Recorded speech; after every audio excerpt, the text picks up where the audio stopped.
Hi hello வணக்கம் மக்களே. இன்றைக்கி நம்ம திருப்பதி கிளம்பிட்டோம். ஃபுல்லாக பேக் பண்ணிவிட்டு போகிற வழியில் வந்து பார்த்திங்கன்னா பேட்ரி ப்ராப்ளம் வந்துருச்சு. ஸோ ஒருத்தர் வந்து டோ பண்ணி நம்மளுக்கு ஹெல்ப் பண்ணார். ஒரு வழியாக திருவள்ளூரில் இருக்க ராயல் என்ஃபீல்ட் ஷோரூம் வந்தாச்சு. அங்கே வந்து பார்த்திங்கன்னா பேட்டரிலாம் ஃபால்ட்டு கிடையாதுங்க, உள்ளே இருக்கிற காயில் ஃபால்ட் ஆகிருக்குங்க அப்படின்னாங்க. ஓப்பன் பண்ணி பார்த்தா அதே மாதிரி காயில் தீஞ்சு போயிருந்துச்சு. ஸோ அதுக்கப்புறமா காயில் மாற்றிட்டு ரெடி பண்ணி கிளம்புறதுக்காட்டி நைட் ஆகிடுச்சு. அங்கே போயிட்டு செக்கிங்லாம் செக் பண்ணும்போது இன்னும் கொடி இது எல்லாமே டிஃப்ரெண்ட்டாக போலீஸ்காரங்க எல்லாமே பார்த்தாங்க. வண்டியை பயங்கர டிஃப்ரெண்ட்டாக எல்லாருமே பார்த்தாங்க. வண்டியை ஃபுல்லாக செக் பண்ணாங்க. கம்ப்ளீட் பண்ணிவிட்டு அதுக்கப்புறமா நாங்கள் மேலே போகிறதுக்காட்டி டைம் கிட்டத்தட்ட 9 o'clock ஆகிடுச்சு.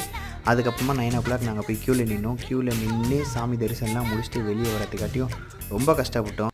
உங்களுக்கு எதுனா இது மாதிரி எக்ஸ்பீரியன்ஸ் இருக்கான்னு சொல்லிட்டு கமெண்ட்டில் சொல்லுங்கள். அண்டு இதோட ஃபுல் வீடியோ டிஸ்கிரிப்ஷனில் இருக்குது, மறக்காமல் போய் பாருங்கள். நம்ம மோட்டோடேரியன் சேனலை வந்து யாரும் சப்ஸ்கிரைப் பண்ணலாம், மறக்காமல் சப்ஸ்கிரைப் பண்ணுங்கள், சப்போர்ட் பண்ணுங்கள். இதே மாதிரி நிறைய வீடியோஸ் பார்க்கலாம்.